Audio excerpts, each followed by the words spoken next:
All right, welcome back to another episode of Vulnerable. It is September the 9th, and we have the hider behind us. We have the Chris Murphy. IT boy. The IT boy. There we go. I didn't know what name you wanted. He's like cleaning house is what he's doing right now. Yeah. So Joel just got back from a trip, and you were in Lake Cumberland, Lake Kentucky. Cumberland. Yep. And you said it was 100 boats roughly or something like that.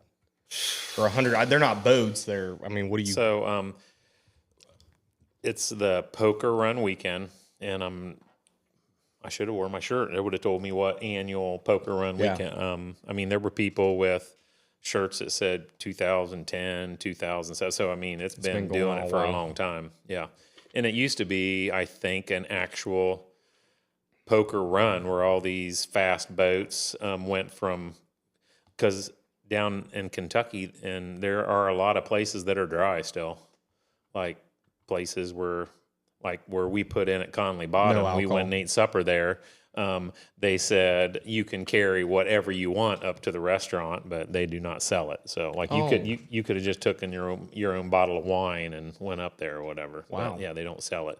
Now I think a couple of the other ones do. It's like, because there's several different counties, that come in on that lake and stuff. And but yeah, I was not prepared for the craziness that was there. That is for sure. Holy cows. It was a good time. Good. Yes, it was a good time. Weather was, same little cold blast that was here was kind of stretching down to there and stuff, but that did not stop the boobies from flying. They really did not care. Love that. Did you guys get any rain down there? Heck yes, it rained like crazy. Saturday it rained. Nice. It rained until 2 p.m. I think from daylight till 2 p.m. it rained. But the people still, Now Friday was beautiful. Saturday it rained. They still party no matter rain or they not. partied. People were so, you rent this houseboat and everything. You're partying. So yeah. But and a lot of people that when you have a big gigantic boat that you want to show off and run fast, and that's when it's the weekend for it, and that's when you do it. So yeah. Good. You think you'll go back? Would you like to go back? Is it like one of those things that you want to go every 3 years? You want to go? I mean, we were there, water was not, back when I was a kid and growing up, and, probably the same as you, I was on the water a lot and everything. Yeah. And then you have kids and have family, and, then T-ball took over and ball took over, and then we didn't do a whole lot of water stuff. And would I own a boat? I don't know. Yeah. I don't know. I have a what? I want it. No, I have a lot of rich people to hunt with me. And they say if it flies, floats, or fucks, you rent it. So the last one, just curious, do you rent your wife or how? But most of these were probably divorced 4 or 5 times. So that's awesome. So my mom and dad have a boat they have a Airbnb on the lake, and they have a boat but like, I'll tell you, having a dock makes you want to have a boat. If you can just pull up, but the people I was with live on the water, have a dock. Yeah. If you don't have a dock, it's like, okay, let's go boating. It's an hour, it's all that to pull, to dump, to get in, to get out, to get in, to get out. I feel even if I lived here and had a boat slip, I still don't know if I would go all the time. I don't know. My parents have kind of made I bet they go on the boat 2-3 times a week, 2 times a week. They just, it's so easy, they just drop it in, they go to Cranberry, they eat, they go, and they come back. They could be gone an hour, they could be gone 6 hours. I think the people we went with, I think they even, if it is somewhat cold, I think they just go, as long as that lake's not froze, they go on their boat. To me, it's a really nice thing to do through the weekdays and the evenings. It's something it's fun. Yeah, I agree. But I'm like, we also do it, and I'm like, okay, we're on the boat. We're on the boat. Yeah. So, but what you did, I would definitely be all about. I would be all about But I was because it was a 68 footer. You said, right? The yes, boat? Ours was 68 footer and 4 bedrooms and an upper decks. There were ones there that were 120 feet long with 3 decks. and hot tubs and Jeez. yeah. I mean, those are more like yachts. I did not see helicopter pads, but they said there have been ones in there with helicopter pads. Yeah, that's a yacht. That's not a. Yeah. I mean, those are. Yeah. I don't know what the difference between a houseboat and a yacht is, but I mean, it sounds like those are more yachts. But Mike said that they only set in about 1.5 feet. That's how much. How much they set in the water. The boat only sits in 1.5 feet. About 1.5 feet. Wow. Yep. I didn't know that. That's it. Because the bottom has to be real flat for a real heavy width, though. I mean, right, like 8 foot flat. So you, ours was 18 feet wide. Yep. Some of the bigger ones were 22, 24 feet wide, and you just lift up the hatch and go under, and it looks like a crawl space of a house. Yeah. I mean, water heaters and freshwater tanks and black water tanks, and that's awesome. Yeah. I mean, we're out there for 7 days using water and. How big was how big did you ask how big the tank was? The fresh water, if I was to guess, it looked like there were 3 or 4 150 gallon ones in series. So you're still kind of taking a quick shower. I mean, you're still trying to moderate your water. I honestly just jumped off the back of the boat with a bar of soap and shampoo, and that's what I did every day. Scrubbed up. Yeah. How never been to Lake Cumberland? How deep can you see? You can see it's clear. Pretty clear. Yeah, our cove was like 70 feet deep, and I think the deepest part of the lake's like 250 or something like that. Did anybody fishing? So we went. I think striper fishing is really big down there. A lot of people striper fish and stuff. So gotcha. Good. You had a great week. That was the only thing was the length. That was a long time on a boat for me. It's a long time. Did you feel I definitely weird? could not be in the Navy. I mean, you're not getting much movement where the boat is tied up. No. So I mean, you especially didn't feel in our cove. You didn't feel odd No. walking on and off. No. So wait, did you guys drive the boat out there, or did someone drive it out and then they left? We drove it out there. That's what he was saying. Yep. Before it was 5 to 10 mile an hour because you're pulling 2 boats. So they actually, where the big giant marina was, they kind of got it out to do a little tutorial, get you out of the cove, and then somebody on a little dinghy picks them up, and good luck, see you later, off you go. Yeah, it's a lot of trust for a big boat. Yeah, I mean you're putting along for. There was no. Oh, I see what you're saying. There was no captain. There's nobody. No. I assume there was somebody that got you out there, hooked you up, and then no. Yeah, that's what I thought. You rented the boat, and it's you. Yep. Oh, if we run a 100-footer, they get you a couple 100 yards away from the dock, and you mind me asking how much does it cost for a week? I think we were $1,500 a piece or something like that. That's not bad. No, that's awesome. It was a fun. I mean, $3,000 a couple for a week. Yeah, and you take food, and there's grill and full refrigerator, and 600 pudding shots, and 600 pudding shots. Yeah. I remember we used to go to Cancun. This would be the 2011, the 2015 era. 2016, we used to go every year, if not twice a year, as a big group of guys. Yep. And it was like, at that time, $700 for an all-inclusive. Now it's like... Cancun's still not it's bad. like $1,500, $2,000. Yeah. We used to stay at some really shitty places, though. We were just there for if it was free food, free drinks, and You're there. parties and girls. Yeah. So we are, like I said, it's September to not the 9th. The season opens on the 3rd of October. Is that right? Yeah. That was basically my last hurrah. 27th, the 27th 27th of September. Oh, is it? Okay. September 27th, and that was basically, it's been a long, stressful between weddings and moving kids and had moving, a lot. and that was just one little getaway for the next 4. All hell breaks loose here. So, yeah, you had a lot going on this summer. Yeah, a lot going on this summer. Yeah, so it was. I think we broke this down. We broke this down probably 4 or 5 times. We did. It was just kind of shoved in a corner when you got here for our big Ohio State win. Yeah. So. And before we left, we said that the person over there is going to be over Yeah, here. Chris has to be over here. We'll see if he still says anything. I mean, if he still partakes in the conversation. I think I've already said more than what I have in the past. So You have. I think I'm in the clear. Don't make me look this way the entire time. It hurts my neck to look that way. He said sit in the center. I'm like, I kind of want to sit in my seat because I know I'm going to be quiet God, for a while God didn't now. gift you with the height, so Yeah. Oh, thanks. Thanks, Chris. You're welcome. So we haven't seen, I haven't personally. I don't think Chris has. Joel, are you seeing bucks rubbing out velvet? I have a couple.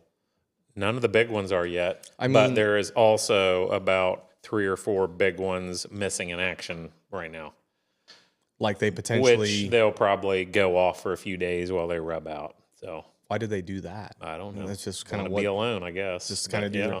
Now, does this seem kind of? I always thought it was like the first 3-4 days of September they were. You know, I think the latest have had them around here is like 14, 15, somewhere through there. So And in there. do you think it has to do? Chris asked me. I think you asked me this. Like, why do you think it's different from? And I'm sure it's just like anything else. They don't have a schedule, but I said maybe it has to do with stress or the temperature or something. They may go longer into the season if it's not a hot summer or it's not been. I don't know. If it was by the weather, they'd be rubbed out this last week or whatever. 'Cause, Yeah, it was. I just didn't know if there was anything that you'd ever correlated that, like, okay, they rub out or they don't Say rub it out. has or- to. What's the I'm earliest? not saying. I mean, I've had some. I've had a couple little guys rubbed out since maybe August the 20th. Yeah, Maybe they August just 25th. A couple little, little 4-pointers or 6-pointers. maybe they. It's probably just like I honestly wonder if it's like correlating it to a scab, like when a scab gets itchy. Maybe it's like the scab's kind of like ready to be taken off or something. I would maybe say it's scientific and maybe testosterone levels is what I would think. Something like that. Yeah, they're I'll look it starting to up. they're starting to go Yeah. up. Yeah, look Our it up. tech guy here, look. I mean, He'll still I'm look it pretty up. sure that. I mean, that makes sense to me. Kind of testosterone levels. So how is everything still going in the right direction for you? And So have you found? I mean, I have found no dead deer. Of course, I haven't been around on all farms, but I haven't seen buzzards or dead deer on me personally. But I know people close by that have. yeah. Like between here and DeGraff. I haven't heard of anybody, and I don't have the right properties to, I could. Right, with the water. And I don't have those kind of property. Now, he has a property that he could potentially kind of walk the riverbank and. But like you said, with that river or with that lake, constant. it flows pretty Yeah, good. it's and constant everything. flow. Yeah. Yep. I I think haven't seen any buzzards, so Yeah. I mean, that's a positive sign. I'm trying to stay away from it right now. Yeah. it's so dry. I mean, I was just talking to my dad. We planned that food plot where we planned it, and I'm like, I was like, it didn't matter if we would have planned it a month ago or, if it doesn't matter. We haven't had any rain. We've had 0 rain. I saw there. I've seen a couple maps, and there was like a little sliver coming through central, like a little bit of Indiana and central Ohio, basically taking us in, and California, like a couple spots in California, and those are the driest spots in the United States right now. Jeez. Yeah, the driest spots in the United States. I think I'm going to, like I told you, it's something I've known from like my farming friends in the past. Like they don't like if they put anhydrous or not anhydrous is better because it's in the ground. But if you spread urea Yep. on the soil, urea will start to burn off in hot days. So like Yep. nitrogen. I read at like 80 degrees is going to last. It'll start depleting after 7 days, and at 14 days, it's pretty much gone. So Gone. if you spread fertilizer, you need to respread. If you spread, if you just have a limited amount of time, make sure you're putting it back on right before it rains. If it hasn't seen rain. Yeah, if it hasn't seen rain, you got to redo. Yeah. I mean, I went to Lowe's. A 50 bag of 13 is $22. I think 19's like $28 or something. It's not. And That's it doesn't a 50 take. pound bag. Yeah, it doesn't take much to, make it happen. But it's, I mean, a lot of people put a lot of money into seed and, into fall plots, and kind of sucks when you put all that money out and the Lord doesn't give you a drop of rain. Right. Yeah. Because I'm going to say, what was our rain total in August? I mean, Oh, did God. we have Oh. inch in August? I don't think we had an inch. I know I've mowed my grass one time in 6 weeks. Yeah, mine is. I got a couple of those rains. You didn't got. Mine's now dead, or mine's now toast. I mean, mine is like as brown can be. And up in Champaign County, the crops they're probably 3 weeks ahead of us. I bet they're 3 weeks from starting to take beans off right now. I just was towards Sydney direction, and there will be some stuff being ran before the season. Yeah. Yeah, there will be stuff being ran before the season. Right.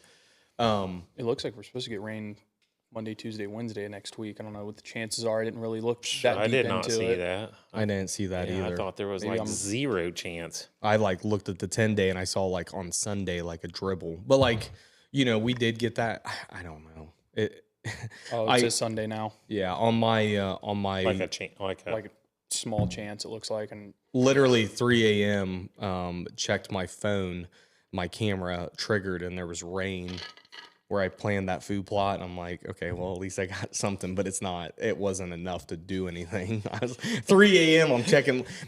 Justine wakes up and she's like, here's the thunder and lightning. And I get on my phone. I'm checking my camera on demand, and I made it take a picture, and it was raining up there. But I'm like, I don't think it was enough to get anything done. And that's the problem when you are so dry. Then as those fronts are coming, you're getting all excited and everything, and then they just boop, they're gone. Depletes out. They just hit that dry air and they're gone. So I want to jump back real quick to the Velvet. It's testosterone based. No, I can't find it. There it is. Mainly testosterone. It's a hormone shift as summer ends. Daylight starts to shrink. So other words, if you're a year and a half old with little gonads, you got less testosterone. Yeah, maybe. Yeah. No, I thought it was interesting because you had talked about the gentleman that used to manipulate the deer into going to heat. Richard English. He just talked about testosterone and the daylight. That's how they're telling the seasons, right? That's how they're telling the seasons. By the amount of daylight. Yeah. So, good. I always like when you start, now when you're out and about and you just kind of glance in there and you look over and you see a big, I like it when you see start seeing a couple rubs like that. And then I also like when you see them trees with because lots of times those big long ones, if they got big long tines, they get in between and will snap stuff off. And that's when you start getting a little excited. You had kind of a cool picture, the one you sent Chris and I, of a giant tree with, I think what. Oh yeah. I mean, looked like bear claws going. It looked like you could honestly see where it looked like brow tines hitting. So I have just been getting cameras in place to when someone shows up. I just want cameras in the best place that when somebody shows up, like I'm going to get them when they enter my real estate and they're coming through. I know they're there, and kind of I know where the deer travel through this wood lot. And I just stepped in there, and I turned around. I think it was like a giant birch tree. Oh man, it was a birch tree about like this, and it just the deer that I think it is. It just I just envisioned the size of his rack, and it wasn't his brow tines. It wasn't his brow tines because I think his brow tines are kind of protected from the length and the. Oh, so I think it was the ends of his. I was thinking the tree was not big enough, and he was getting in with it because I saw it on the outside and the inside. The tree is about. Oh, it's that. The big. tree's about that big. Okay. So it was his ends. I mean, there's no other explanation for what was on that tree other than that, and it was pretty wild looking. I'm like, that's pretty cool. I mean, I was kind of struggling getting it and a selfie or trying to get It was pretty awesome. Because I wanted to have myself in it to give reference to the size of the tree and stuff. Is that have you gotten a picture of that deer that you think it is? Have you gotten him? You have? I mean, not this year. Not this year. Okay. Not this year. Gotcha. Not this year. Awesome. The so what is so we are 3 weeks out from your first customers rolling in. I mean, what's going through your head right now? I mean, 3 weeks are out, you and one today already sent me a picture of a dead 150-inch deer from his home state of Maryland in velvet. Really? Yep. Killed it on the opener. Oh, he killed it on the opener. Killed it on the opener in Maryland. Nice. So now he's all jacked up. I didn't. Well, I mean, this is just maybe you don't hear about Maryland. I didn't realize Maryland had. Do they have open September 1? Apparently, they have good deer too. I mean, they do have some good deer in certain areas. In certain areas and everything, but yeah.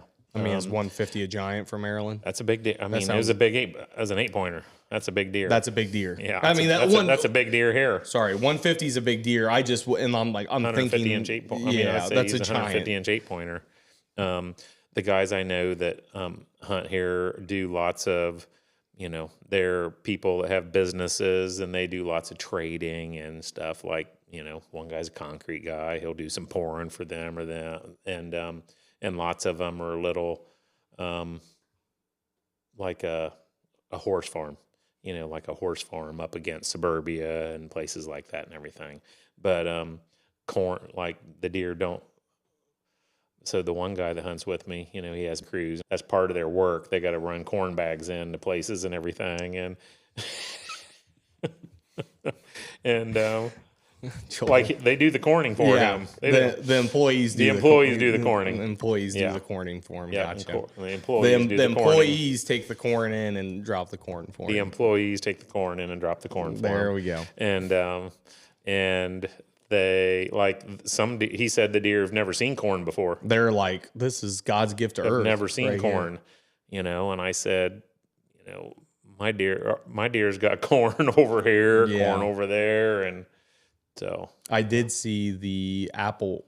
There's an apple orchard where I hunt one of my properties, and the bottom of it said deer apples. The guy was, they don't do any. They used to be, I don't know what they did. I mean, but there's hundreds of. My landowners are selling or sending pictures because now even the landowners will ask, "What's the best camera to get?" Because everybody now has a camera out. So I'm trying to hunt over here and he's feeding downwind of me with a camera, apples and shit, and I'm like, you can't do. We got to talk about this. We got to talk about this. But he's sending pictures. Or can we hunt there? He's sending pictures. They love apples. They love these apples. That's funny. So the Chris, anyways, going back to your what this kind of looks like up until now, until the opener. I mean, strategically, just placing cameras, trying to. I mean, have you set because I'm sorry. No, because right now I really wouldn't tell you I know what we're doing at all. Right. I guess that's what I'm kind of getting at. I don't know what we're doing at all. I mean, been out and about today, and there are a lot of acorns on the ground already. Yes. I saw people taking pictures. I'm saying big, nice ones on the ground. Yeah. And that basically is when you think they're, you drive around now and people drive around, look at deer in the evening. Yeah, you don't see them no more. Yeah. Them bean fields are starting to get a little yellow tint to them, and acorns are following. Yeah. And if you liked ice cream and you could only eat it once a year or whatever, you're going to go eat some ice cream when it falls on the ground. Probably about a 2-week window, 3-week window on the acorns. I mean, they fall all the time, but they really seem to pound them when they start falling, or when they start falling now and through. I feel like that's probably the freshest. I mean, them falling now, that's the freshest time. Yeah. Yeah. Especially them white oaks, and boy, they like them now. Yeah. But as far as stands, I mean, you probably won't start setting, or you have stands already in place that may be reused, but you probably won't start setting stands till the 20th to get your game plan together. So I will start doing some I'll start sitting in some observatory stands and watching what some deer are doing that I want to kill here in the starting probably next week, about 2 weeks out. Now, will Tim also do some observatory stands as well? Yep. He's got some plots looking good. He sent some pictures of some really nice deer today. Yeah, so good. Yeah. Great. That's fantastic. Especially if it is this dry, if you can get something that's green, that's going to be money. That's going to be money. Green and water, and because our 10, 14 days not looking like there's much rain out there. Not much rain. So I had a question. I have a property that I hunt that is, I actually thought about quickly putting in a little pond or a little water hole. And I wanted to wait almost until like 2 weeks before season. So here in the next week. And I am close enough to a. Can you fill it? So that's what I was going to say. Can I just leave the hose? Can I just leave the hose? Like just pull it back a little bit. Pull it back a little bit and just kind of tuck it away. And I'm filling ponds tomorrow. Are you? I have a transfer pump, and so it's holds about 250 gallons in the back of my truck. I'll sit here, fill it up, pull up, and some places I need 300 feet of hose. Some places I need, and I just sit out by the road with the transfer pump on, and yeah. So I think mine, I can just hook it to literally somebody's house, and just, buy a couple 100 feet of hose, and I can just kind of pull the hose back and leave it and then pull it back. And do you have a pond, or is there a pond, or? No, I'm going to hook it to their house. Their literal, I'm so close to a house to where I'm hunting, I can hook it right to their outside spigot. But what are you filling?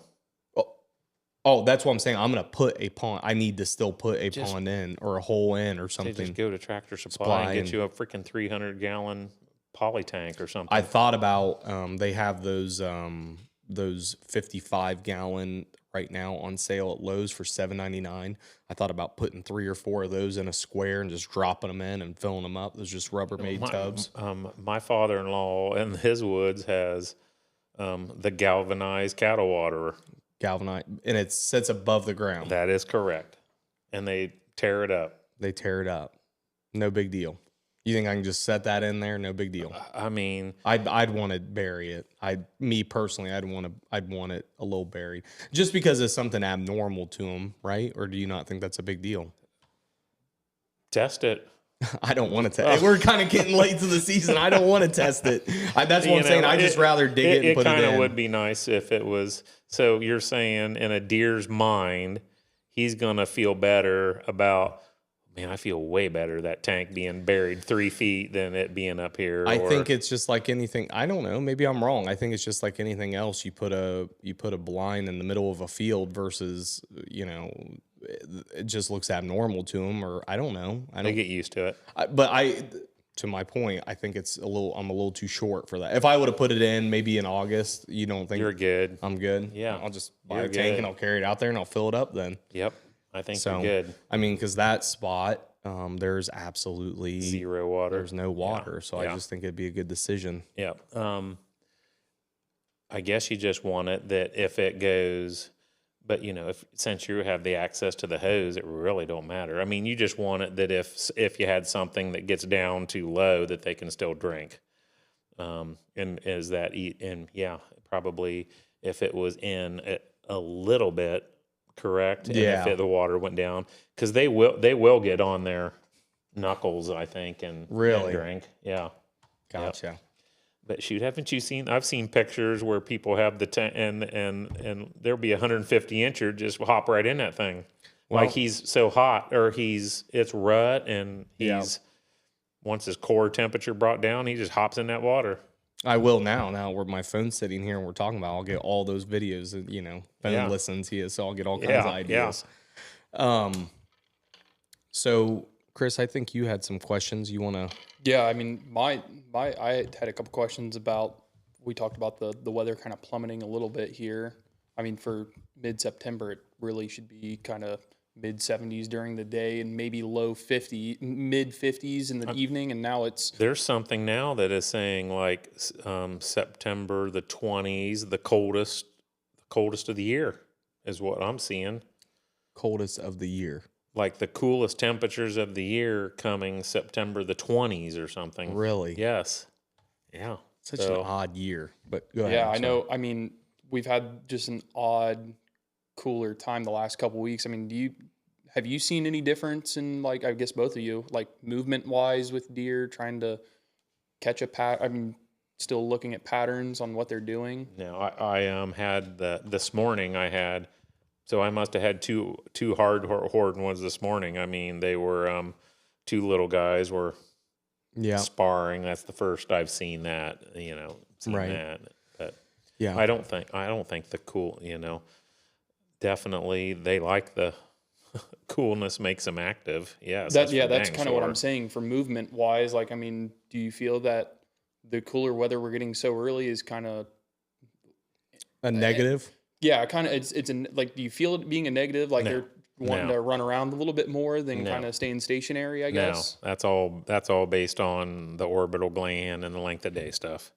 Just once it comes time to happen, then we want the coolness. But now, no, it doesn't make a difference. It's not making a difference. They're enjoying it. You know, they're enjoying it and everything. And you would, I mean, I enjoy it, don't you? I mean, yeah, absolutely. The bugs are finally gone. So Chris had a group of, I think, 4 or 5 bucks consistently every night on camera, and you haven't had them on camera. And I've had the smaller ones, the bigger ones. They kind of, I don't know if it's just they're kind of more in the bean field, and I'm just not catching them in the bean field. Yeah, they either changed food sources or they kind of are starting to disperse a little bit to where they're going to go, or where they're going to go. Because there were a couple 3-year-olds in that, wasn't there? Yeah. Yeah, they made. And then he did have a for a week there. You had a 4-year-old that showed up. I don't think he even showed you a picture of yet. No, you were gone. Yeah, you were gone. He showed up. He was probably a 4.5-year-old 10-point that showed up just kind of out of the blue. And then he was there for a week, and then probably about a week, and I haven't seen him since. He's there. Yeah, somewhere. He's there. So, is there anything else that you know, as far as what changes or what you're looking at right now this time of the season leading up to the opener? Is there anything that's running through your mind? And I mean, it could even be, go ahead. It could even be related to, like, yeah, he just showed up. Yeah, see, those beans are yellow. Or is that beans? No, that's just a grass That's field. just grass. That's grass. That's the grass they cut. But are your beans yellow right now? No, they're green. They're green still. Yeah, they're pretty green. Yeah, dude, that's a target right there. Yeah, that's a good one. Swipe left or right. There's another one of him kind of facing straight at you. I don't know which way it is. It's turkey galore back there too right now. Yeah, he was not part of the group, and he just kind of showed up. And he was within the group of like 5 or 6 that's bucks. Like 5. That's 5. Yeah, I mean, look at his chest and look how short his legs are. I mean, his legs look like they're like that long. Yeah, I told Chris that's a winner chicken dinner right there. Yes. Yeah, that's a good one. Yeah, I guess I never. You're right. Yeah, you need to be. I know you need to be watching right now. I told him. That's what I told him to be on the roof. I can't be on the roof. I mean, I can't be on the roof of my house because there's. Can you be on the road out? Or no, road you can't see shit. You can't see nothing because that fence row and the weeds grow up the fence row. Can you be right off the road up a tree? There's a tree somewhere. Like somebody could just dump you off of. Yeah, off of the main road. Yeah, I can step across. I think I might have said the road. But. I told him probably like September the 20th. He needs to spend 3 or 4 nights, a week for and we need to get a stand up, an observatory stand or something where he can. And the neighbor just gave him permission to sit. But I said the biggest thing is you have to know where they're coming from because they could be coming. He has no. They've been coming in camera wise. They've been coming in from 2 separate areas, and then also talking to my neighbor that he drove his side-by-side back in that area a couple days ago, and he crossed that creek. There was one of the smaller 8s just standing like right in the creek, just looking at him. He just kind of turned around and drove the other way, and the buck never moved. But yeah. Chris has got a good little spot going on this year. I can see majority of that property from my driveway. That's a good deer. It's just kind of down the the gully. You miss it like right kind of where the camera is, where they kind of all like. I mean, I'm saying like that looks like 60-ish. That's why I was thinking. I was thinking 160. It's like a 60-ish. It's deer. a 10. He's a straight 10, so I'd say 160. Toad. Yeah, it's a great deer. So I actually have. That's exciting. I was going to, Chris. You have another question for Joel? I pull something up real quick. Of course, now you're going to have to be driving to your hunting spot. Yeah, I know. I don't spend his whole life hunting. Yeah. He's not walking out mom and dad's house anymore. Now he's got to freaking drive. There'll still be a bed there. Yeah, but you'll have somebody that probably is not going to want you to stay on that couch. No, they do. Yeah, they do. The nice thing is about October. No, I'm talking about the person in the new house. Oh yeah, I got you. October the 20th, she's gonna be in Florida for work. So I said Probably won't be in the new house that much. There we go. Yes. So I thought this was kind of interesting because we've talked a little bit about this, or we've talked a lot about this. So 7 to 12%, and this is Ohio, 7 to 12% of bucks are in the 130s, 4 to 7% are in the 140s, 2 to 4% are in the 150s, 1 to 2% in the 160s, 170s is a 0.5% to 1%, 80s, 180s, 0.15 to less than a 0.5%, 190s is a 0.5%, and over 200 is 0.1 of a 0.1%. So 2 decimal points, 0.01. Yeah. That's 100th of a percent, right? Yeah, 100th of a percent. So that's pretty. So our percentages are slightly better than winning that Mega Million or that Powerball. That's right. Yeah. Is that somebody won it? Oh, they did 2 win people. it. Gotcha. Yep. I also thought this was kind of interesting that roughly yearlings make up 30%, year and a half make up 30% of bucks alive. 2.5%, or I'm sorry, 36% are 2.5-year-old, and then 3.5s make up 1/3. I thought that was kind of, I thought that was a little. I wasn't 3.5 years old or above is 1/3 of our deer. So wow. But I'm sure that, and I can break it down further, but I'm not going to. But that percentage, so roughly 15% of our deer, our bucks, are 4.5 years old and older. 15%. I thought it'd be a little lower than that. I didn't think 15% would. So make you're saying 15% of the herd is 4.5 or older? Yes. Yeah. Those are bucks specifically. Bucks specific. Yeah. Yeah. Buck specific. I thought that was. I mean, those. I thought that number would be less. Do you know anybody passing 3.5 year? I don't. Those people shooting the 3.5. Yeah, I don't know. Deer. I don't know many people that probably can even tell the difference between a 3.5-year-old and a 4.5-year-old. And I do feel like that 3.5 to 4.5 is probably one of the harder distinctions, tough, especially once they get rutted up and the rut's on, and a little easier looking at before they're all rutted up. Now 4.5 to 5.5, I feel like there's a big distinction, and then 5.5 and above is a bit. You can tell that body, that 4.5-year-old and older, you can tell that distinction pretty quickly. Yeah, hunters that hunt with me, they would really like it if there's 3 standing out there, a 2.5, a 3.5, and a 4.5. Yeah, I'll pick that one. Yeah, to choose, but. I also thought it was kind of interesting. 70% of archery hunters are crossbow hunters. 30% are compound, and 1% are traditional. I thought it would be more of a 50-50 ratio, but actually, I would say that is because more gun hunters crossbow. Yes, yeah. Well, here's another little statistic. I thought this was fascinating. Of I think it was 300,000 people buy a tag every year in Ohio. 10 to 20% don't even hunt, don't even go out and hunt. There's that, so wipe that away. And what's left? Only hunters that buy tags are only putting in 6 to 8 active days of scouting and hunting combined. I believe that 6 to 8. Active days of hunting or scouting.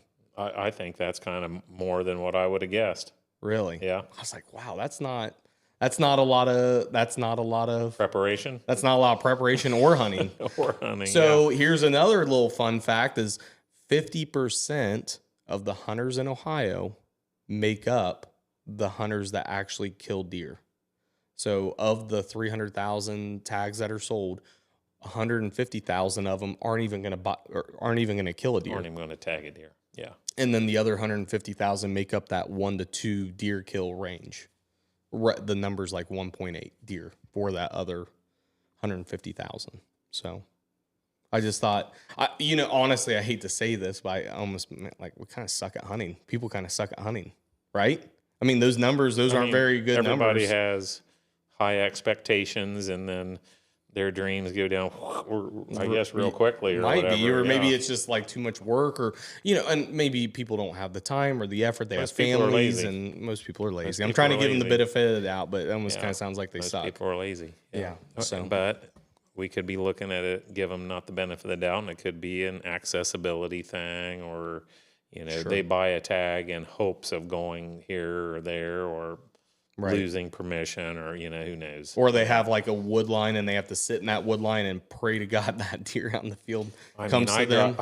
I drive by places and I'll see a truck parked and I can see their little shack or whatever. And I mean, they're going to sit there a long damn time before something runs by them or whatever. I mean, they're just, but if that's all you got, and if your peacefulness is sitting out there or whatever, you know, absolutely.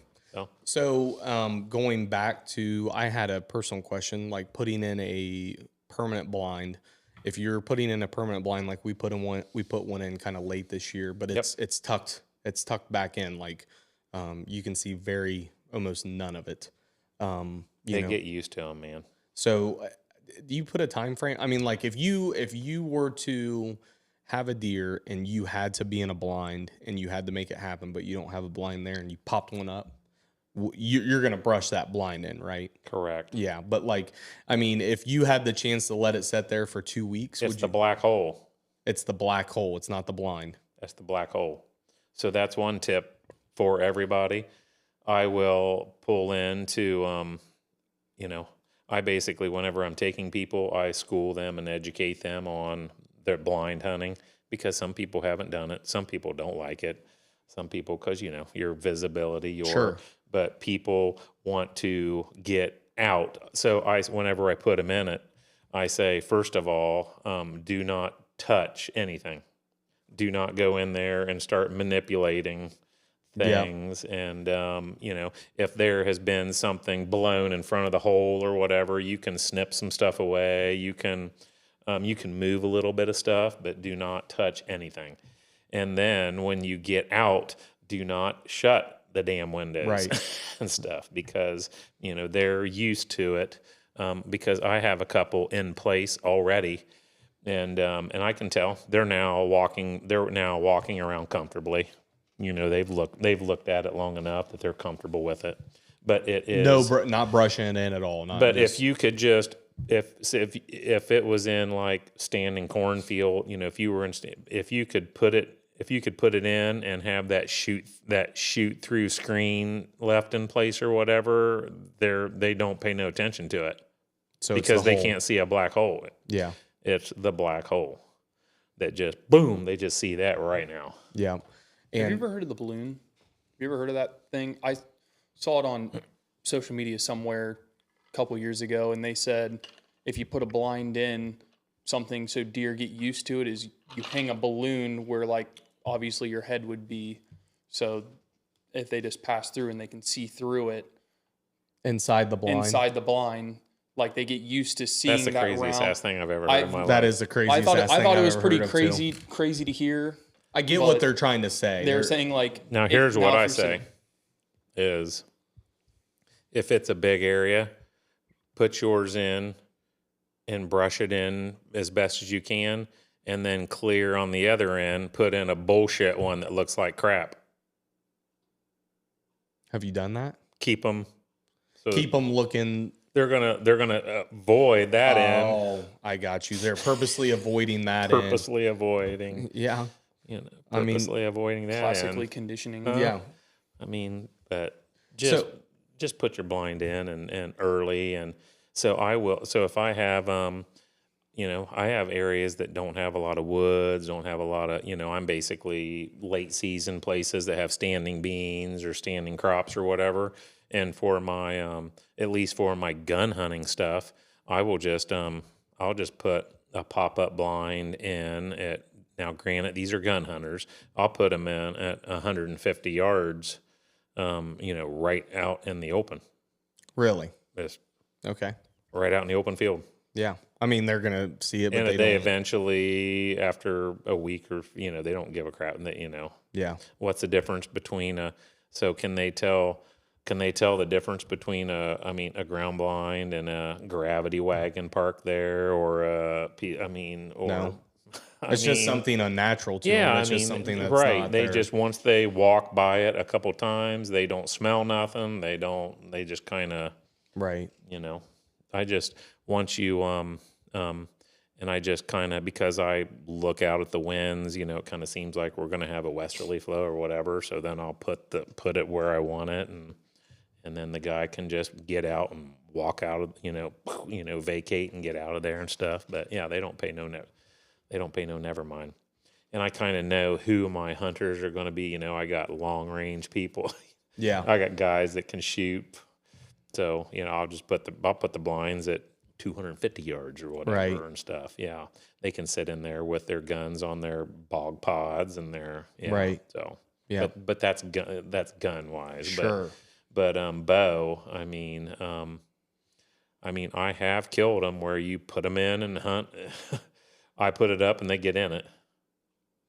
No, not brushing them in. No, brushing them in. Yeah, brushing them in. We've done it. Yeah, we've done it. I brush them in a lot. Yeah. Maybe it's just me being, I always like to, and then, I think Chris hunted with me before, and, I have a triangle, that you're going to shoot out of, and I have where I think he's going to come so we can see. And that's it. They got to be able to shoot. That's that's the problem. I give, this is what you got. Yeah. And then I got a little opening here and a little hole snipped, and that's pretty much all you got. But your compound guys, you have to school them on, you need to draw. So what you're looking through your sight is not where your arrow is going. Because you need to look through your pin and then pull away and look and see what your arrow, where your arrow is. Yeah, and I think the same thing with a crossbow, right? You're looking through a scope, you got about a 4-inch drop. Yeah. If you're trying to punch it out. So I have a shadow hunter blind that has been in forever, killed lots of good deer out of it. And they are, they're windows for bow hunting. It's like this, but they are about like that. Yep. Like that by that.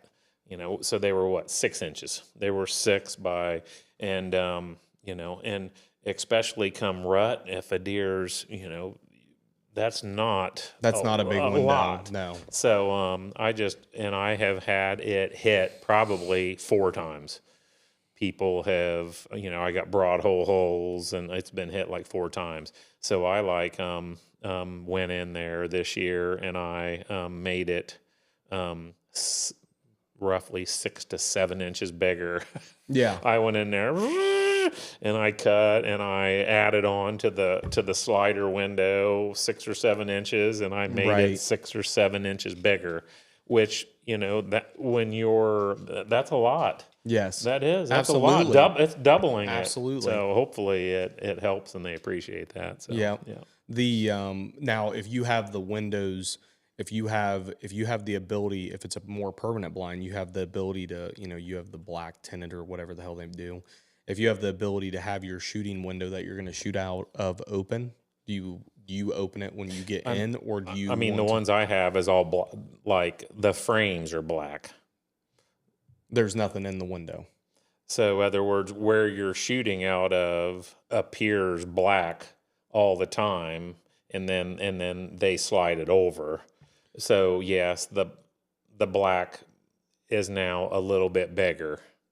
Do you want them to slide it open as soon as they get in, or when a deer's coming? I get what you say. So the blinds I have the black that slides over out of the way, and then clear plastic. Okay. We hunt with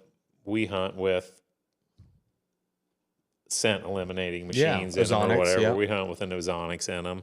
And for the most part, I have done everything I can to make that there is no deer travel downwind of my blinds, be it fencing or whatever. So when I get in it, we're full blown open. Yeah, you're ready. Yes, we're ready. Yeah. We don't have the plastic shut. Yeah. Yeah. Gotcha. But we did, I've changed my school of thought. I used to have them. We used to have the plastic closed and everything, but now then open them before the shot. And then open them before the shot, but it gets cumbersome. Shit, guys they have a hard enough time the way it is. So now we just, they give me a hard time because I would have fucking duct tape with written marker, do this. I don't think that. I think that's great. Yeah, I would have a step-by-step plan of tape beside, open this one, do not touch these, do not. Yeah. And then that doesn't. Then I would pick the guys up and they would say, hopefully I did everything right. And That's a meticulous outfitter to me. That's a great outfitter. I don't think there's anything to make fun of that. So but then guys would get out. So a lot of ours have rolling office chairs in them, like leather office chairs on rollers, and it squeaks a little bit, or it does this or that. And, the deer the deer cannot hear that out there. The deer can't hear that. I would say probably within 20 yards they can. Within 30, 40, 50, they're not hearing anything. I've never had no issue. I do like those new Tide Wee chairs. I bought a couple of those. Yes, I've seen those ones them. that they're adjustable, and like if you're unlevel, you can, and then they raise up and down, and they spin 360. And I think for an extra $15, you can get the seat heated if you want it. It's like just a little heating pack that heats the seat and stuff. But where does that chair come from? It comes just Tide Wee. China. That's what I was trying to get you to say. It's all coming from China. But I bought 2 of them for our permanent blind this year for $150 a pop, because they're just, I just want it nice. I don't want any, and they supposedly are sound free. But I get what you're saying. When I've gone to shoot a deer, I've banged the arrow. I've done, and because the sound is so magnified in that little box, what you hear, you can't hear. I remember, I'm always thinking, I'm always a paranoid person. And do you remember last year I made you, after we went out there, it was after you had taken, we were done hunting, and I made him get in the blind and move around a little bit. And I stood out 20 yards to see if I could hear anything and stuff, because I just wanted their perspective. And I made him move in the window, because I wanted to see what it looked like for the following year, what it looked like from a deer's perspective. And the big thing in the permanent blinds is, the big elevated blinds is you can't see through. So in other words, if you think a deer's coming from here, you got this window open, you can't have have that window open to where they see. Yes. Absolutely. Yeah. You don't want to be light behind you. Correct. No light behind you. In the light. Yep. No light behind you. You're skylighting yourself in the blind, essentially. Your new spot, there's no reason for it to be open behind you. No. It's not new, but that's the spot I'm talking about. In the past, I've had a hole that big, and I've had a little hole, and that's all I have, and that's all I've ever needed. But, so I can be a little bit of I just think meticulous. You're just meticulous about things. I want things. I don't want a mistake to happen. You don't want failure because of something stupid like that. Yeah. And even my shooting window at the time was kind of like a V. So there was nothing in front, and then I trimmed it all to where it was just a very small V out, and that's all you needed. There was no reason to have a homeless shelter. Yeah, it was a blind. It was a blind. It looked like a homeless shelter after the end of the year, I guess. Oh, it looked like a homeless encampment. Yeah. Yeah. All right. I'm going to take, you guys okay taking a break? I'm good to take a break. So now that we're back, Joel, has there ever been, in your life of hunting, there's been a lot of gimmicky products? Has there ever been anything that's actually just worked? And it doesn't have to be a crazy gimmick, a crazy gimmick. I think the Ozonics products, that's a great product. That's not a gimmick. That's a product that works. Yep. But have there been other products that that have just made a difference that people maybe make fun of, but that actually they work? Or am I allowed to talk about the Elimatrax? Oh, yeah, absolutely. Go ahead. Yeah. I swore and used that Elimatrax. Can you explain? So basically it was kind of it was almost like a thigh high or waist high Cordura. I think it was kind of Cordura, a little camouflage liner. And then there was a really hardened plastic over thing that went on the sole of over the sole of your shoe, and you buckled it. And then, it gave information on how to, if I washed it, I would wash them, maybe once a week or whatever, and scent-free stuff and dry them. But then whenever I was done with them, I would grab a bunch of, it said you would knock all the oils off your hand by grabbing a bunch of grass. So I would use a bunch of grass in my hand, and then I would roll them up and stick them in they came with a bag, and so basically their big advertisement scheme was they were like bloodhound tested. Yeah. Like bloodhound tested. So, I mean, so if I was hunting a big deer and stuff, I would wear the limit tracks, and whether it was safe or not, I would sometimes bother with taking them off, or I just went right up the tree with them. Yeah. Which was probably not the safest thing in the world, but right.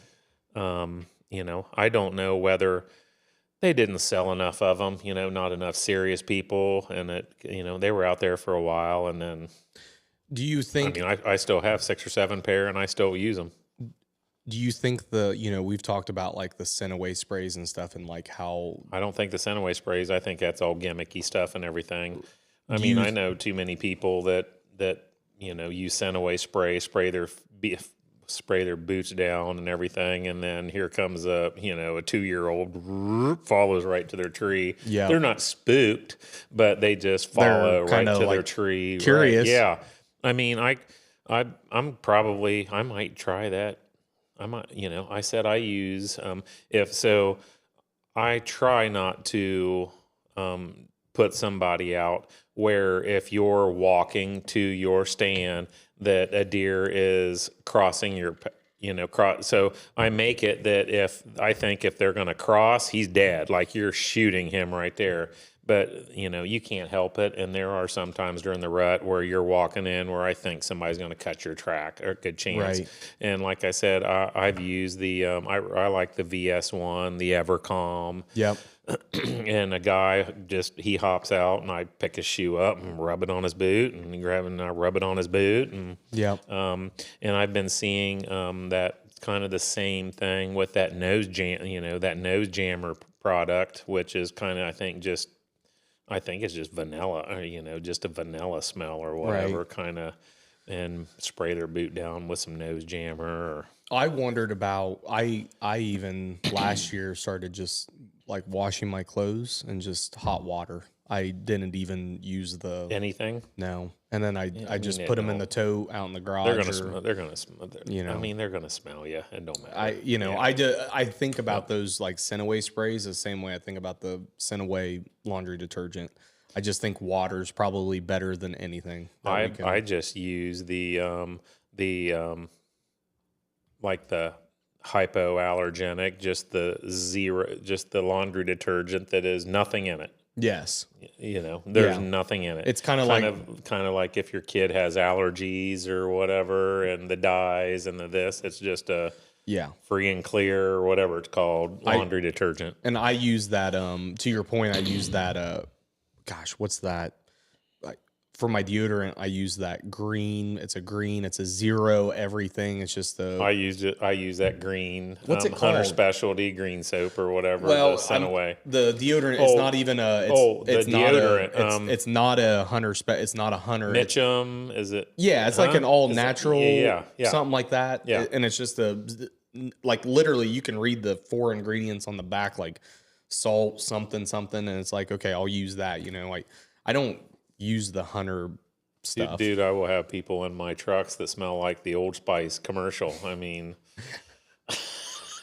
I used to. I don't know. You can tell me. I mean, I do have little bottles here if people forget their stuff or whatever, but that's like for their last day to go home or whatever. I also have bottles of scent-free stuff to use. But I mean, everybody has their own stuff and everything. Yeah.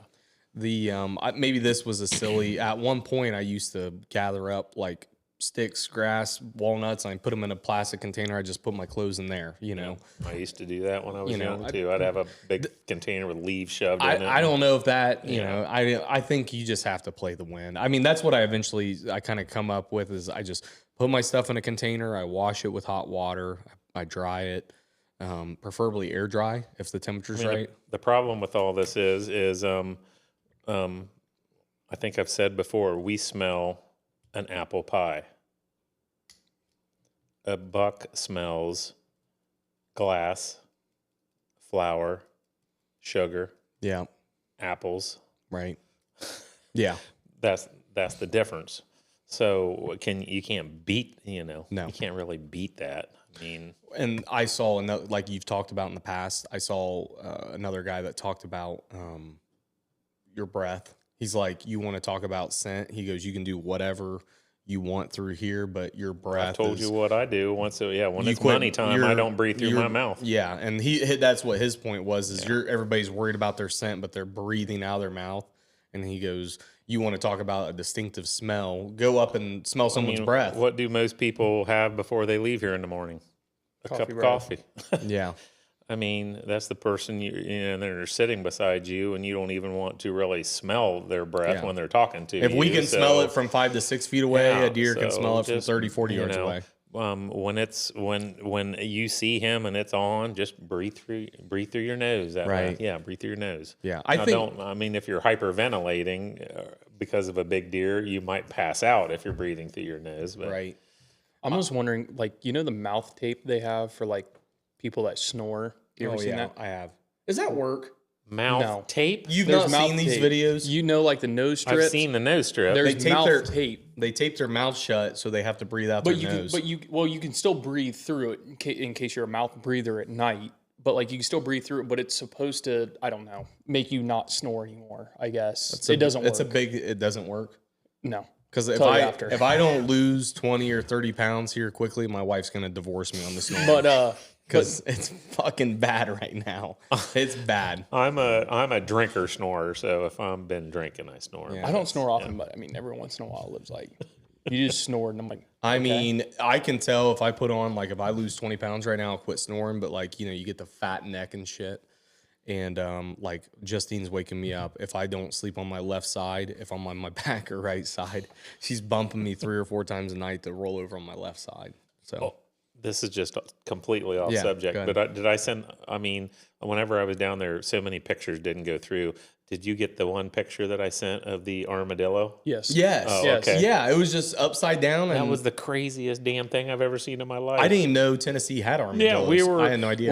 We went out to eat, and we left the cove, and we're eating, and we're on our way back, and I'm like, what the hell is that? And as we get closer, and then you didn't know if he was just doing the backstroke, if he was alive or what. And as we got towards him, he was dead. Yeah.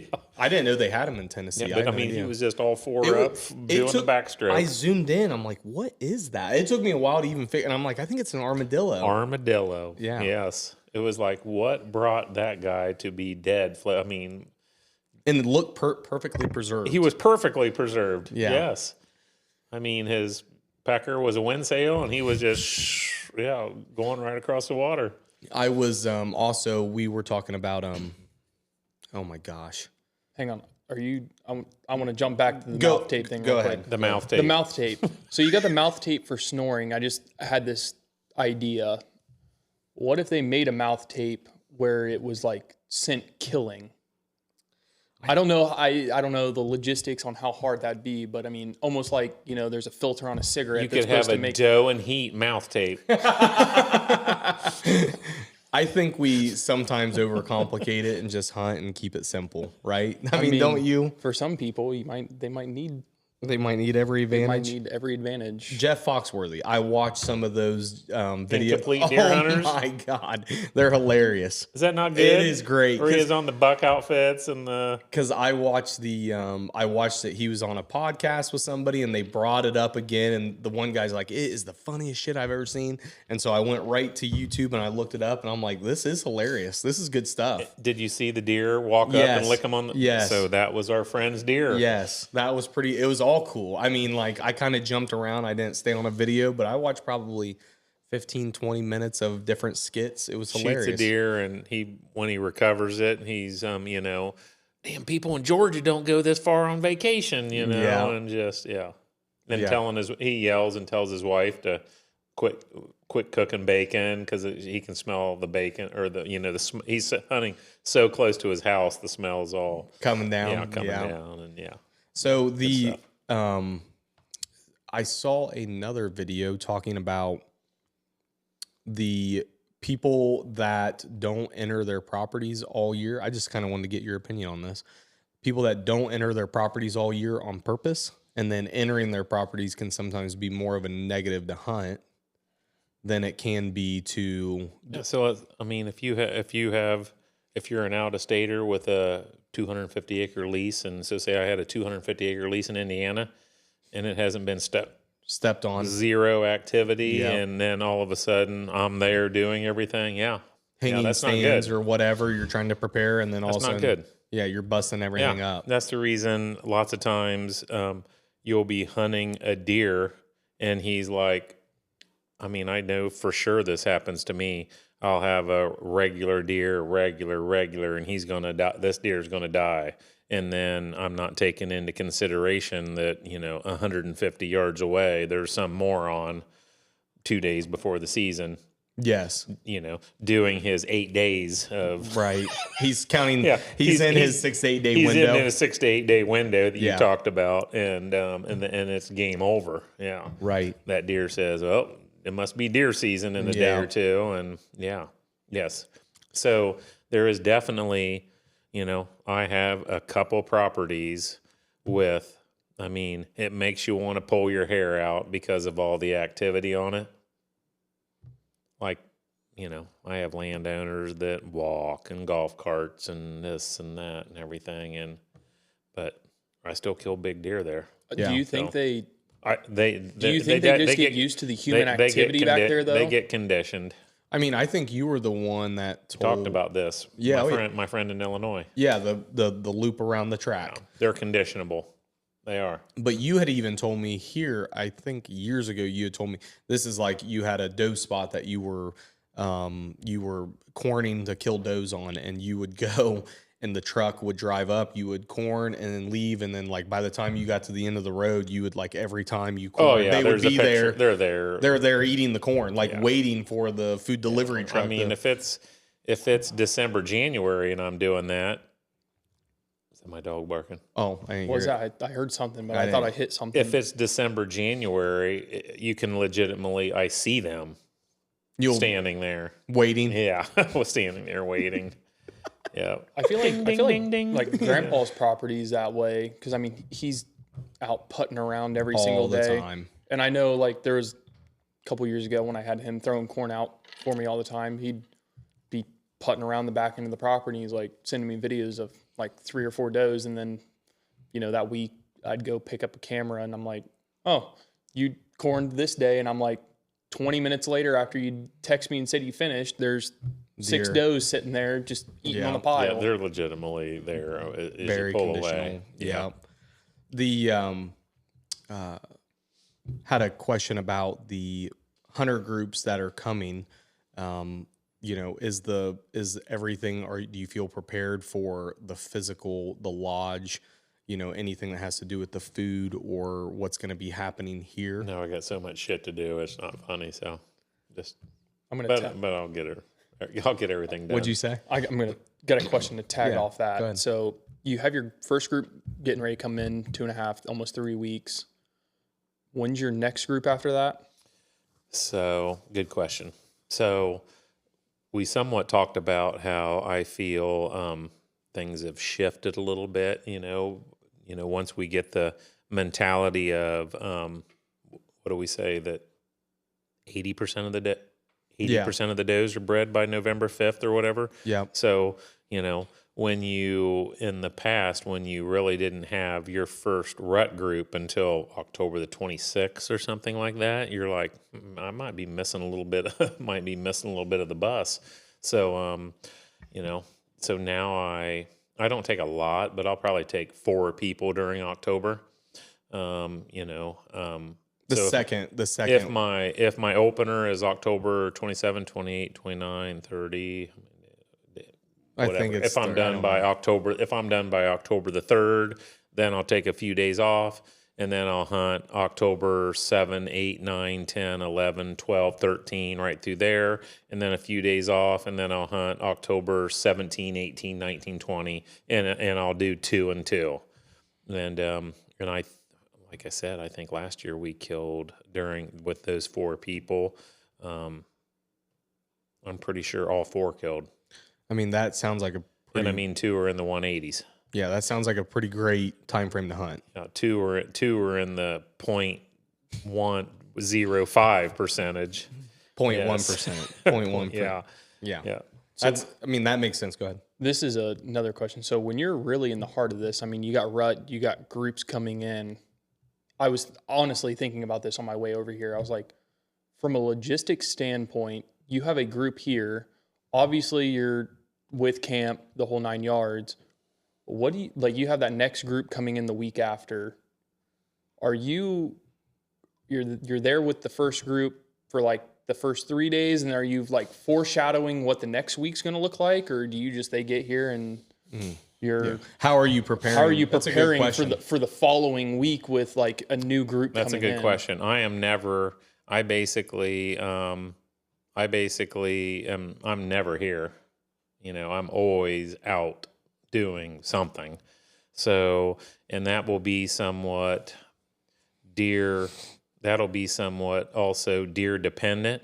If a new deer rolls in, if I'm like, you know, if I think if crops get picked, if this or that has happened, so I might be making changes farm specific as the next group rolls in. Yeah. I mean, if I'm 3 or 4 days into something and you have to think that group are also, they're here hunting as a business, but they're also scouts out there for me. Yeah. Correct? Mm-hmm. Yeah. They're also scouts out there for me. So if somebody has seen a giant or whatever, you can bet that either between camera wise or stand wise or whatever, I'm doing stuff to be ready then for the next camp. So yeah, that was a good question. It almost makes sense that you're like taking, because the opening week is 2 or 3 guys. 3 people. 3 people. Yep, just 3 people. You know, and you're targeting those $5 to $6 or whatever's happening. Yep. And then it's a smaller group, and then it's a smaller group, and then the bigger groups start coming in. Yep. And that's 3 to 4 weeks in a row of groups of 4 so to 5. I basically 3, 2, so I'm at 5, 7. So yeah, I have 7 people from October 27th till September 27th. September 27th till October 27th. So roughly a month. I have 7 people. And then it's 4 or 5 people. And then it's 4 or 5 people. Boom, boom, boom, boom, right up through Thanksgiving. 4 weeks straight. Yeah, for 4 weeks straight. Yep. Those 4. I'm sure the 7 people from September 27th till, call it November the 1st or whatever. That's a lot of intel and lots of and basically it is basically evening only hunting, but we will hunt some mornings if it makes sense. If it makes sense. So I mean, that has to be your most enjoyable hunting. Yes, that's enjoyable. Yeah, because you're managing 3 people, 2 people, 2 people. Yeah, and I'm conversations. Still, and I can still get work done and do and get stuff done during that time period and stuff. So do you most of the time are you dropping off, and then in an observatory stand? Is that kind of what your evenings look like? Or my evenings? Yes. Yeah. Usually dropping off, and then I don't. I mean, if it's long time, you know, I might go do something, and then the last hour and a half, observing or something. What does it mean to you when you have a parcel that has crops coming off next to it? Is that primo? I mean, you're observing. Nothing better than a fresh picked cornfields and stuff. Gotcha. I mean, and yes, I will. I mean, I've had people shoot. We've shot monsters in October with a decoy. What, like towards the middle, or like a fresh picked cornfield? And no, I'm saying like maybe October the teens or whatever. Really? Like, you know, they come out 300 yards away, and they're already making a round, working a scrape, you know, just kind of looking over there, you know, see that thing standing out there, go over, work another scrape. You know, it might take an hour or whatever. All of a sudden disappears. And then pops out. then all of a sudden, boom, there it is. Can you talk? He might not be in a fighting mood or whatever, but he thinks he's checking it out. Yeah, he thinks, damn, that son of a bitch already has one, or got something over there. He's in my territory. Yeah. What the hell? So can you talk through your decoy etiquette? Can you talk through your decoy procedure? What you like to do, how you like to set somebody up, talk about when, talk about direction, talk about everything. Decoys are, they're a great tool. I mean, we have a couple Dave Smith decoys, which are the super realistic looking ones, and just especially if you have a hunter that is, if somebody that you're not super sure about during the rut, because the rut's tough hunting. I mean, if you're not good at stopping a deer, and so it can really put the deer, boom, right there in their. Follow me. It can put the deer right there in their lap. So if I'm number one, I guess I want visibility.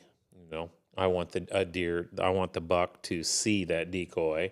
But on the flip side, with a fresh pick cornfield, I don't want to be where there are 30 does popping out. So in other words, you don't want to be set up where all of these does are piling out of a thicket, and because they're not real fond of, they're not real fond. They might blow, freaking blow, and again, and stuff. So it's better to be a little bit of. I like to be like a couple 100 yards away from where I think all the deer is piling out. But then, visibility thing, I want the wind in my face, So if the decoy's out there and if my stand's on the edge, I want the wind blowing in my face, or quartering or something of that nature. And the decoy following and coming towards you. So then I want that decoy faced to me in the stand. So in other words, if the wind's blowing like this, I want the decoy out there, pointing towards me. Yep. And was that a note for me? Yeah. Go ahead. You're good. Keep going. So so I will. Yes. So then I don't handle it with gloves. I do spray it down. I do use Scent-Away spray and spray it down, but then I usually put Evercalm or something on their hocks and rub a little bit between his head and everything. What is Evercalm? That is same stuff I put on the VS1. But what is it? It basically, if you smell it, it smells like a deer. It smells like a deer. It just smells like a deer. Okay. Yeah. All right. It's kind of synthetic, but is made by people that have a deer farm in Michigan. Okay. Yep. So it basically smells. It says. I think I know what you're talking about. It looks like a deodorant stick. Looks like a deodorant stick. Okay. Yes, but they do make bucks. They do make buck stuff and everything. And if I have buck stuff, I really don't put it on my decoy. I'll put it on the ground near it or whatever. But and then I usually put it at 20, 25 yards. What are you looking up, Evercalm? Yeah, they used to have a YouTube channel that's off they topic. Did. When I was younger, I watched every video that they had learning about that. Yes, they did. Yep. So 20, 25 yards. And, you don't want to be, so if you have it at an angle, you don't want to be too tight to the edge. You don't want to be 5 or 10 yards from the edge of the woods. You want to be out because you don't want them to feel, because the whole goal is you want the deer to, a dominant buck will circle the front of a deer. Okay. So in other words, I can basically place him right where the person's going to shoot him. Right. A less dominant deer is going to stand out there, paw the ground,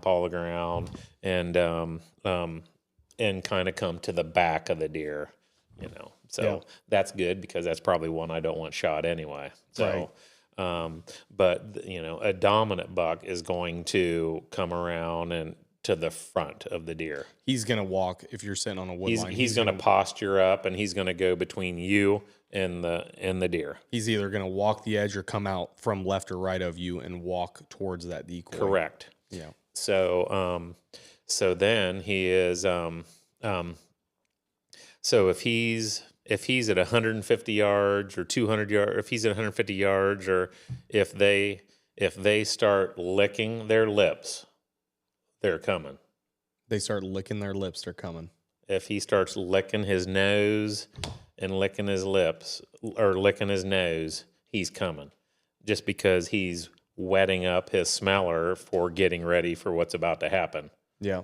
So if he's licking his tongue or licking his nose, he's coming. Yeah. And then if they like lose interest so if you're going to call to that animal, my best advice to everybody is do not call when they're standing there. So in other words, if he takes a step, if he like takes a step and moves, or, that's when you call and make a call. Like when he's moving, then you stop. And then he'll probably turn, give you another look or whatever. And, but you'll know when one's coming. I mean, don't call if he's coming towards you. Correct. Don't call at all if he's coming. Yeah. If he's losing interest. If he's losing interest and leaving, don't never call when he's just standing there or whatever, but call right. when he's starting to leave or he's walking. Sure. Yeah. That makes sense. Yep. Do you want to ask a question? Yeah. So how do you stop a buck? Everybody I feel like everybody has their own. So that's way. So no matter what's happening, I try. I have so many people have shot. I had one guy that had shot 2 in the hip, 2 in the ass, or whatever, and he had hunted with me for 4 years. And I'm like, Jeffrey, do you stop the deer before you're supposed to stop the deer? Yes, you stop your deer before you shoot him. Right. Be it full draw and be ready, be it full draw and you're ready and bearing down on him. And then, I basically just mount, just back, There's nothing special. Special. But volume wise, I basically do, you don't want to like freak them out and they jump out of their skin. I basically, if they're somewhat close or if they're somewhat, just, and it's not windy and it's not start at one, it's better to start at a low volume and then do your next one a little bit louder. In my head, I've always thought if somebody's standing away from me, I want to do it at the volume to where they can barely hear it, but it gets their attention. I'm never trying to be like, if they're 20 yards, I'm like. But on the flip side, the one I killed in 23 or whatever, that 200-incher, I had to yell. So, he was like literally had, I was very loud. Right. So just kind of read what's going on with that deer. Is he relaxed right now and just walking along slowly, or is he carrying the mail going by you? But if he's getting ready to be blowing by you 30 miles an hour and something else is on his mind, why not just yell or just something to try to get him to stop? Yeah. Because even if you just yell at him, make a play. Yeah, he is. He's about to be gone, and trust me, he don't know what the hell's going on right now. So he's got other shit on his mind besides you up in that tree. So is there, when it comes to that buck decoy, do you do? I don't know if I don't know those. I don't use decoys, but I don't have the situation to use them. I had we had in like a 3-day span or whatever one year. I'm talking, we shot 150, 160, goes out, crashes over dead, and here comes a 160, 170, and goes out there and starts flipping him in the air like a rag doll. Oh my gosh. That happened like 3 times in 1 week. Wow.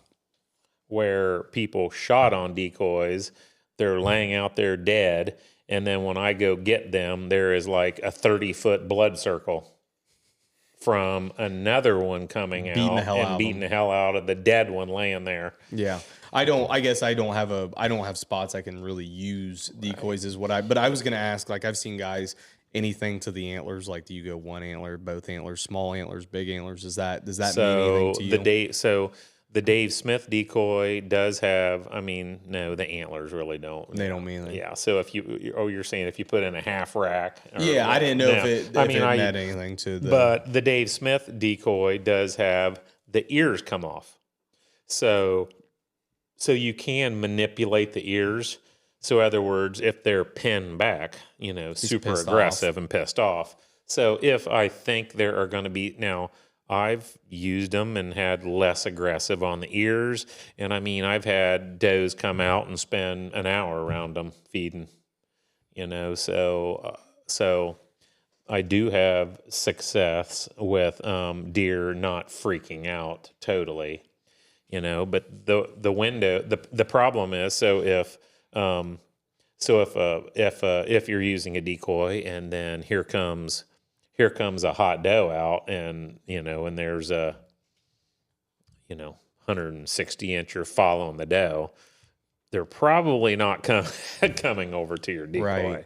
So I have had them killed where the doe went by 20 yards by the decoy and here he comes following the doe and I have got him killed that way, but they're really good when there's no does in yet, or there are very few does left.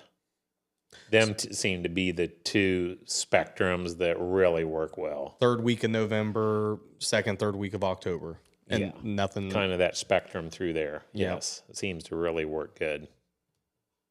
Did you want to ask that question? Oh yeah, you're the one that brought up that. Yeah, you were talking. Go ahead. That one, right? Yeah. Okay. I mean. When do you use a doe decoy over a buck decoy? I hardly ever use a doe decoy, but the few times that I've had, it's worked. So situational. Specifically, I think. So if I was to use a doe decoy, it seemed to be the later spectrum when it gets to be that. November, the late teens or whatever, and there are very few does that's left. And then it seems like bucks enter fields in the evening on like a visual, like they are visually looking. So in other words, if a buck enters a field, there's 3 does feeding over here, he might just run over there and check them or... So, I mean, the times that we have used it, I have used it, and it did work. It seemed to be in that teens November time when most does were bred, but when they enter a field, during that time, they're on a mission. Right. Yeah. So I do want to jump back to the ears because I guess I've never even put that thought. Real quick. I learned about ears through horses. Horses are the same way. Horses are big time ears. You can read a horse's demeanor based off of ears. Well, so. I'm saying go ahead. As a person, like obviously if the ears are pinned back, yeah, I get that. But like deer to deer, they're like if you have a decoy out there that's ears pinned back, the doe or another buck that's coming in is going to know the. I guess I just didn't think about that. That's something I didn't think about. Nobody, probably, I'm saying 99.5% of people do not know that. Once again, I correlate it to horses because I used to grow up around horses. But so the deer, when the buck you're going to shoot, and he decides he's coming in, his ears are pinned back, and he's walking like John Wayne sideways. I mean, how John Wayne, his ears are pinned back and he's walking like, so, I mean, I've had people that are they think they're going to, like, they're ready to shoot this deer. His ears are pinned back at 50 or 60. And then all of a sudden he just turns and bam, and plows the decoy over. Yeah. So, if it is a brute, taking on a brute, he's probably going to knock your decoy. He's going to blast your decoy. I guess I just didn't think as a decoy the ear. I guess I Yeah, would have never imagined that the ears. A for doe a does decoy. not want to be around a pissed off buck. Right. So It's all, I mean, humans we read different demeanors of bodies, right? Yeah. They're, you know, it's just, I think the ears are a big play off of what the deers are doing. So, right. you know, you can't go crazy relaxed because it doesn't allow it, but you can kind of turn them to where they're not so pinned back on that Dave Smith decoy. That's right. Yeah. Yep. Speaking of both doe and a buck decoy, have you ever used two at And one I've time? never, Or have you ever thought about I've it? never done two at one time. No, I never. I mean, you can guess get- it could be the orgy strategy, I guess. Yeah. I mean, do you think, I mean, of all the years of hunting or people talking about hunting, have you ever seen or heard of a buck interfering with another deer that has went out and hunted and found a hot doe? He's taken him to bed.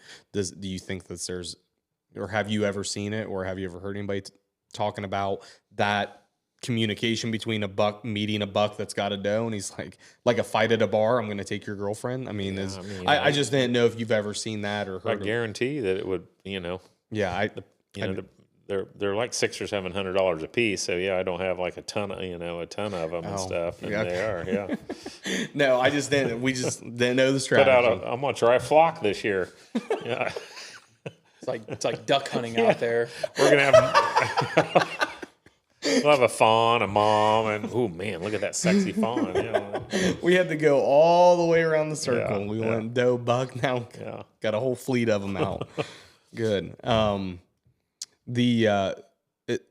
as far as calling goes, with I'm sure, do you ever tee up your hunters for, you know, please don't do this, please don't do that, as far as calling? I mean, I would rather, if it's, you know, if there's a 3-year-old deer you're not going to shoot, or a 2-year-old he's going across the field, you know, why try to call him in? Yes, I would rather them not. You called about educating. Don't educate. Yeah.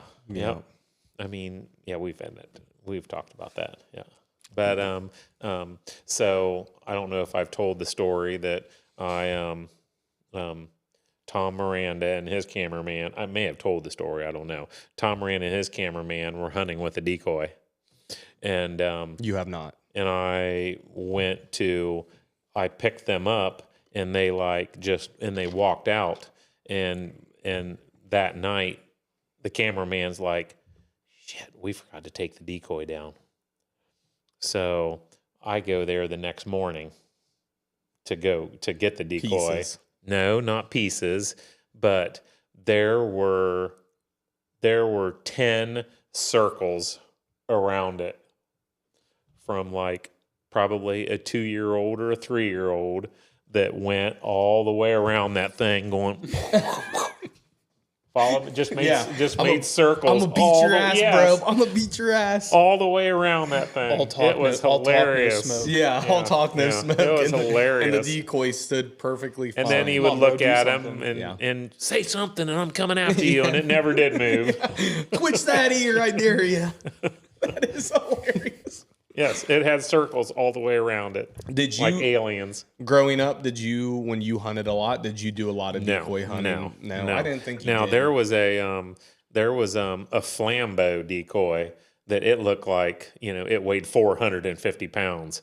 And I mean, that was like maybe one of the first ones I had, and it like deer would come out and say, "Hell no!" And it was like gigantic, big and beefed up. Was it like a foam material? Was it like a really heavy foam material? No, or was it? No. Oh, and then they had never used this thing, and they brought it, and I'm pretty sure it was made by Primos, and it was like fuzzy, like it was like it like had fuzz on it and stuff. It looked like a real deer, and it was like it looked like a cartoon character is what it looked like, and I just related that to be like a scent absorbing machine or whatever, you know. So that thing, after he left, it went in the dumpster. Do people bring you stuff, or do they like, hey, look what I bought this year? That's what I was going to ask. Can we use this? Or yeah, that definitely goes down. I mean, and the thing that drives me the most is whenever I go in and I see those little freaking orange Tinks scent bombs hanging from trees, and Oh, the ones you can like. Talking about the ones they hang and they dip on and do whatever. Yes. Yeah. And then they put, so people put out these scent wicks and this scent shit, and then Yeah. I don't like that. Do people just show up and like ask like if they can use stuff? Is it a hard no, or do you just kind of like work around it to a no? They don't ask because they know it's a no. They just do it. I think maybe when I was younger, I used to, like the Tink stuff or the whatever, now I honest to God think the simpler, the better. Yeah. Can follow the wind, keep it simple, stupid. That saying, I'm all about keeping it simple and just going out and hunting on the right days with the right winds and the right situation. I think that's all you need. That's all you need right there, baby. Yeah. I've always wanted to, I just don't have I'm sure you guys use decoys maybe in like food plots. I mean, do you ever, or is it mostly? It's mainly fields. Mainly fields. Big, so I never want it to where I feel the deer is going to pop out at 40 yards, and he's going to be like, whoa, and startle where'd him. He come? I want him to see it at like 200 yards. Yeah. And then they're out there eating and, like, what's going on over there? And then somebody, then you make a call or just little tinkle or whatever. And he thinks, Yeah. I guess I've never had a spot. Oh, I take that back. I did have a spot. I did borrow a decoy. I used the decoy and a good deer actually come running up over the hillside. It was kind of a big open area and he stopped dead in his tracks. And he turned around and ran the other way. So who knows what, maybe he just got his ass beat or something. Correct. Or, it's one of those damned if you do. Like it would be like turkey hunting. So. I've always been jealous of it because you always see these videos and I'd love to see that one time in real life of what that. I will say have I don't know if we've ever the one deer that Vinny Scancarella killed that 180 inch. Yeah. I mean, that deer came into a decoy and should have died the week before. And so, but other than that, I can't say that we've killed a giant on a decoy. I mean, now with that said, that middle of October one, that guy wounded that deer and it was a big freaking deer. So that deer came and that was a big mature deer. So yeah.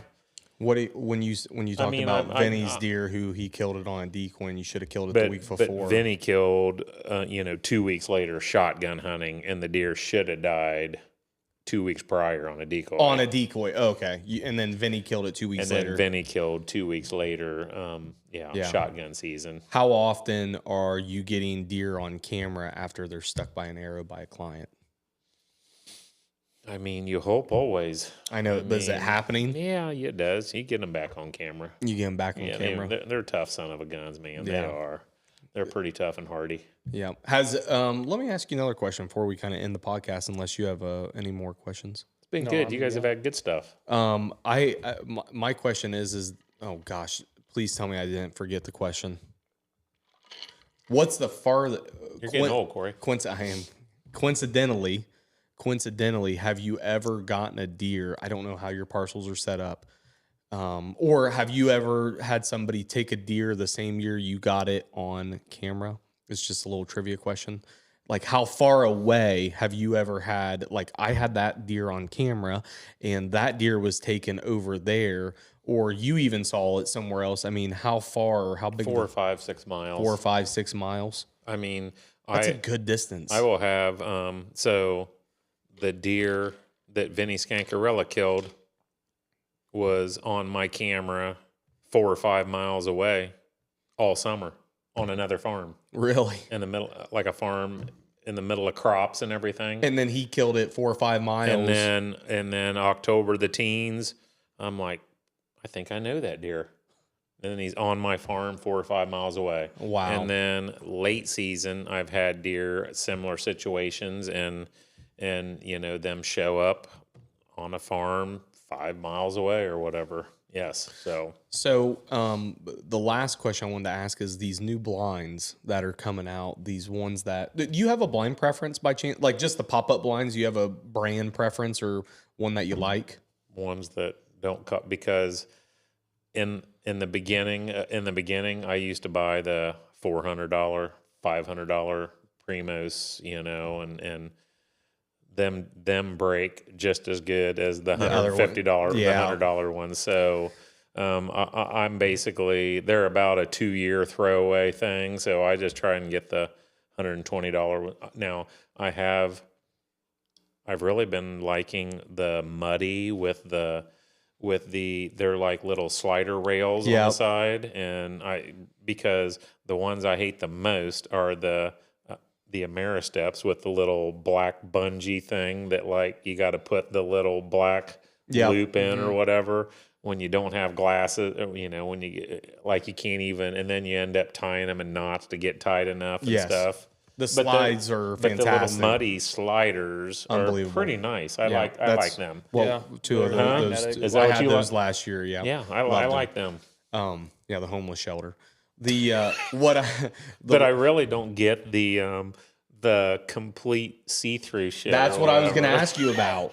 I mean, does that son of a bitch stop the wind? I didn't know. It says it is. It says it stops wind and rain. I literally went through the entire detail list last night. Because, I mean, our wind blows like a bitch here. And do you want to be sitting in? I mean, I think the one you bought, Chris bought one, so we're gonna find out. I made him be the guinea pig. Like, you can film through it and shit. Can you? You can see 270 degrees. Yes. Now the roof is solid, the back's solid. I don't, but it's 270 degrees. So I thought some of them were 360. I don't know. I made it, but it wasn't. Some of them are 360. But it wasn't that expensive. How much was it?